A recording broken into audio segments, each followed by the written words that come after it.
Para bagang ang gusto nila kapag hindi nila kayang patumbahin si VP Sara sa mismong kaso, hahanapan na lang ng kung ano-anong koneksyon kahit malayo, kahit pilit, kahit ang dating ay propaganda na lang. Di ba? Kahit ang dating ay propaganda na lang. At dito, papasok ang pinaka-importanteng tanong, which is, may matibay ba silang ebidensya? O puro drama lang ito? Di ba? Insinuation at political script lang. Kasi nga sa totoong hustisya, hindi sapat ang feeling namin may connection. Hindi sapat ang Duterte kasi. Ang kailangan, ebidensya. Pero kung alaman ng mini trial ay mga banat kay Mayor Baste, mga lumang paratang, ang mga isyong ipilit na dinidikit kay VP Sara Duterte, mukhang hindi na ito paghahanap ng katotohanan. Mukhang paghahanap na lang ito ng paraan para tanggalin si VP Sara Duterte sa 2028 presidential race. Kaya mga banateros, kapit kayo hanggang dulo dahil hihimayin natin to. Impeachment nga ba? O isang political teleserye? At ayaw pa nilang pagbotohan ng tagal-tagal. Bakit hindi pa dalhin sa plenaryo at pagbotohan na kung talaga bang impeach si VP Sara Duterte o hindi? Ako, challenge ko, ito lang. Dalhin nyo na sa Senado. Dalhin nyo na sa Senado. Bakit di nyo madala-dala sa Senado? Alam nyo kung bakit? Mamaya sasabihin ko sa inyo. Alam nyo kung bakit di nila madala sa Senado? May sikreto kung sasabihin sa inyo. Unya. Ha? Panoorin nyo lang to hanggang dulo.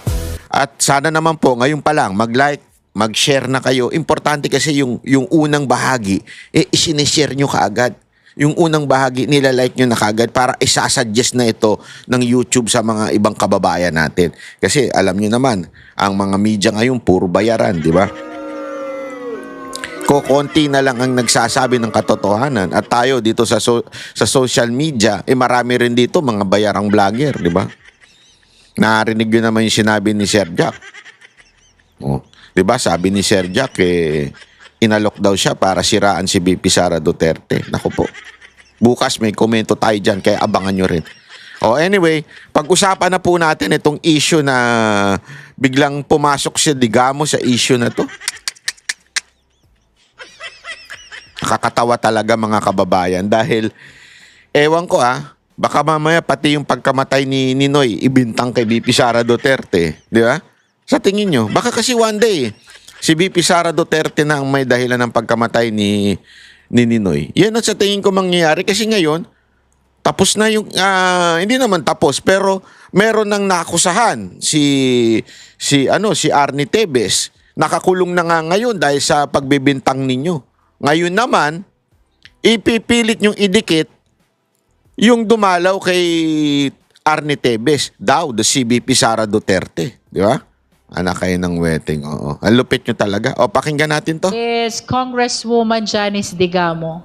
Naalala ko lang kung during our determination of substance, marami kang pinaiyak. And I overheard that today is the birthday of your husband. Tama po, that's right po. And instead of spending it Wow! with him dun sa amin, I decided to come today because there are things that troubles me that I would like to raise to this August budget. Wow! Wow! Wow! Mahal na mahal ang asawa. Mahal na mahal ang asawa. Di ba, birthday ng asawa, nandiyan ka. Ano kaya ang mas mahal? Ano kaya ang mas mahal, mga kababayan? Yung birthday ng kanyang asawa o yung pagpapala sa pagpunta dyan at pag-insinuate o bibintang ng kung ano-ano kay VP Sara Duterte. Ano kaya ang mas mahal? Ang tanong, mahal ba talaga? Yun ang tanong, di ba? Mahal ba talaga? Ewan ko. Pero di ba iba yung balita noon eh. Di ba sinabi ng mga dating security ni Zaldico? Sila nagsabi, hindi ako Ako, di ako naniniwala doon. Na kayo ba naniniwala kayo doon? Bawat attend daw dyan, milyon-milyon. Sabi ng mga security, ako, di ako naniniwala. Hindi ako naniniwala. Kasi napaisip ako, ba't kaya tinatagalan ito, no? Sabi ni Luistro, sapat na, more than enough to transmit it to the plenary. Kung ganun, not pa to. Bakit meron pa nito? Kung sapat na pala, pagbutuhan nyo na. I dare you. Pagbutuhan nyo na. Ba't di nyo pinagbobotahan? Naku po. Mukha tuloy babalik tayo doon sa akusasyon ng mga dating security ni Zaldico na bawat hearing, lalo na sa panggigipit kay BP Sara Duterte, ay may milyong-milyong hinahatid daw sa kamera. Every time yun. Hindi ko naman sinabing sa kanila inabot, Wala ko sinasabing sa kanila inabot. Wala rin naman sinasabi yung mga sundalo sa kanila inabot. Basta, every time daw na merong matinding hearing laban sa mga Duterte, nagdadala sila ng male-maleta, hindi pala male-maleta, envelope na naka-paper bag, malalaki na may lamang 2 million or 4 million. Nakalimutan ko na exact amount. At dinadala sa opisina. Tapos, isa-isang pumupunta daw yung mga congressman mismo at kinukuha.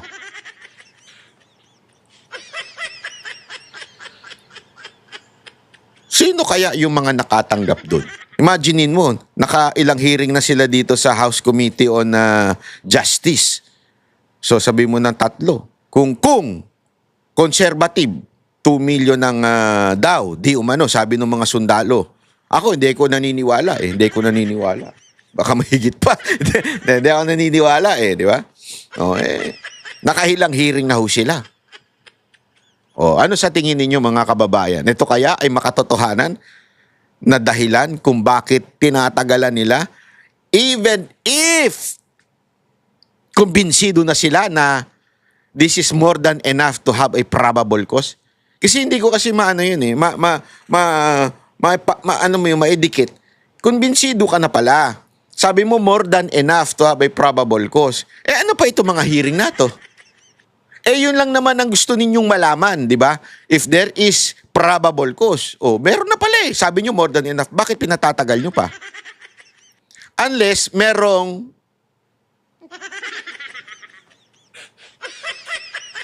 benepisyo. Di ba? Meron pa kayong benefisyong natatanggap. Hindi natin alam kung ano yung benepisyo na yun. Hindi.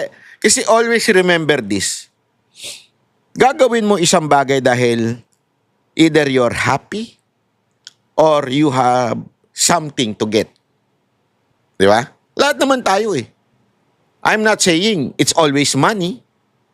Halimbawa, bakit ako nagbablog? It's not something to get from my vlogging. It's something na nailalabas ko, damdamin ko. Yun yung natatanggap ko. Nailalabas ko yung damdamin ko at konting kaalaman ko pagdating po sa mga issue. Di ba? Nailalabas ko yun. Yun yung natatanggap kong satisfaction. Ang tanong, anong satisfaction ninyo sa kahit nalaman nyo na meron at more than enough probable cause, tinutuloy-tuloy nyo pa rin. Anong satisfaction meron yan?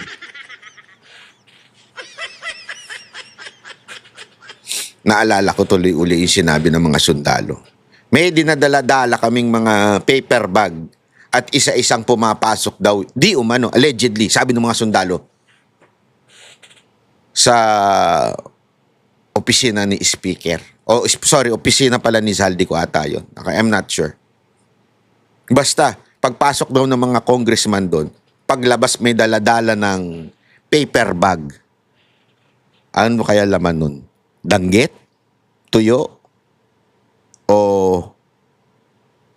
papel? Ay!